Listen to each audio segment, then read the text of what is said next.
अंधेरा है। तो ये नज़रिए की बात। एक छोटी सी कहानी भी इसी तरह कि दो दोस्त एक देख रहे हैं, एक बहुत ही तूफान का समय है, हवा तेज़ चल रही है, तो एक झंडा और वो जैसे एक खम्बे के ऊपर कपड़ा बंधा हुआ वो झंडा, और हवा का समय एक दोस्त कह रहा है कि ये हवा इस कपड़े को हिला रही है, और वहाँ दूसरा दोस्त कह रहा है ये कपड़ा हवा में उड़ रहा है। तो इसी में ये अब आपस में डिबेट कि कौन सही है कौन गलत, और अब वो एक तीसरे इंसान के पास जाके बोलते हैं कि ये हमारा मुद्दा सुलझाओ कि क्या सही है। और वो इंसान फिर यही कहता है कि सब कुछ अगर स्थिर है तो आपका मन ही हिल रहा है, ये नज़रिया ही है, क्योंकि वो बातें देखा जाए तो दोनों ही सही हैं कि हवा के कारण उस कपड़े का हिलना या वो कपड़ा हवा में हिलना। तो ये नज़रिया, ये एक बात जो हर किसी ने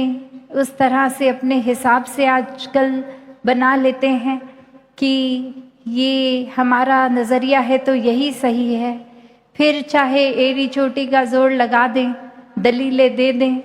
एक अपने पॉइंट ऑफ व्यू को ही करेक्ट घोषित करके, एक फिर दूसरे के अगर बात में दम भी है तो भी एक अपने अहंकार की वजह से सिर्फ ये दिखाने के लिए कि हमारी सोच कितनी सही कितनी उत्तम है, दूसरे के नज़रिए पे एक गौर ही नहीं करते, तवज्जो ही नहीं देते। कैसे फिर एक अपनी सोच को ही हर कोई सही साबित करने की दौड़ में फिर किसी से बात इसलिए नहीं करते, एक वार्तालाप एक डिस्कशंस इसलिए नहीं कि दूसरे की बात सुन के हम कुछ सीखें, पर इंसान तो इसी दौड़ में है कि दूसरा जैसे ही अपना कोई पॉइंट ऑफ व्यू बताएगा, कोई अपना पक्ष किसी तरह से अपना नज़रिया दिखाएगा, तो उसी समय हम उसको टोक के बोलेंगे नहीं आपकी सोच से बेहतर तो हमारी सोच है, देखो आपने ये कहा अब हमारी ये सुनो। तो अक्सर इंसान समझने के लिए नहीं समझाने के लिए बात करने शुरू कर देते हैं। दूसरे की बात से सीखना तो दूर की बात, वो बात ही इसलिए कि दूसरे का अक्सर एक वाक्य एक सेंटेंस ख़त्म भी नहीं होता कि वहीं टोक के अपनी बात शुरू,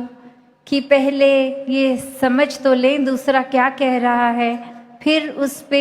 गौर करके कि वो सही कह रहे हैं तो वो बात को अपनाया जाए, और अगर सही नहीं लग रही तो उसके बारे में कुछ कहा जाए। पर नहीं, इंसान तो दूसरे की एक पूरी बात ख़त्म होने से पहले ही टोक के बस अपनी बात को इम्पोज करने लग जाते हैं, एक अपनी बात में इस तरह से वज़न डाल के, और फिर ये अहंकार इतना हावी हो जाता है कि अक्सर तो लोग डराने धमकाने तक उतर आते हैं कि अगर हमारी बात नहीं सुनी तो ये कॉन्सिक्वेंस होगा, ये हमारे नज़रिए को अगर आपने नहीं अडैप्ट किया तो फिर ये आपका नुकसान हम इस तरह कर देंगे। तो इंसान खुद ही आज देख लें, एक अपने अंदर आत्म मंथन करके कहाँ खड़े हैं। ये मन के ऊपर का जो भाव है, जैसे इस कहानी में भी वो हवा और वो कपड़ा, तो मन ने तो चंचल ही रहना है जब तक इस स्थिर के साथ जुड़कर इस निराकार से ना जुड़ा जाए। तो ये जैसे हरदेवानी में भी है कि मन तो सादो एक है पर कितने रंग बदलता है, कि कैसे एक पल में हमारे अंदर क्या सोच है क्या भाव है, अगले ही पल क्या हो जाते हैं। वही इंसान अगर अभी मिला और उसके प्रति हम एक अच्छे भाव रख रहे हैं और 2-4 मिनट कोई बात हुई, उसने कोई ऐसी बात बोल दी जो हमें नहीं ठीक लग रहा, बस मन उसके प्रति उसी पल पलट गया। जहाँ 2 पल इतना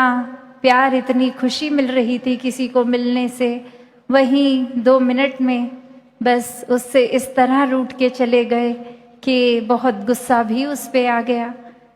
तो भाव वही कि जैसे कल भी सत्संग में एक जिक्र हुआ कि मन का ये बंदर जैसा रूप, ये उछल कूद, एक जगह टिक कर नहीं रहना, और ये स्थिर का जब साथ मन का हो जाता है तो फिर मनमत नहीं, ये संतमति, ये गुरमत से काम आता है। और फिर इस सच के साथ जुड़कर हर समय का सच ये साथ लेकर, ये ब्रह्म ज्ञान द्वारा निराकार के साथ फिर ये जीवन एक हर पल का भक्ति में डूबकर, प्यार में डूबकर जिया जाता है। फिर दूसरों का बुरा नहीं, दूसरों के भले के लिए दिन रात एक इकट्ठा, एक सोच ये नहीं आती कि हमारा भला कैसे हो, बस परोपकार के लिए ही जीवन लग जाता है कि हम किस तरह कंट्रीब्यूट करें, ये योगदान दें कि दूसरों का जीवन हम किस तरह आसान कर पाएं, हम किस तरह जो अभी भी इस सच्चाई से दूर है, जिनके जीवन में परमात्मा नहीं है, किस तरह उनके भी जीवन में ये अंधकार से उजाले तक का सफ़र करवाने में ये योगदान दे पाएं। कैसे ये आत्माएं भी जो इतने युगों से तड़पती, अपने असली रूप को जान के जीते जी ही मुक्त होकर और जीवन खत्म होने के बाद भी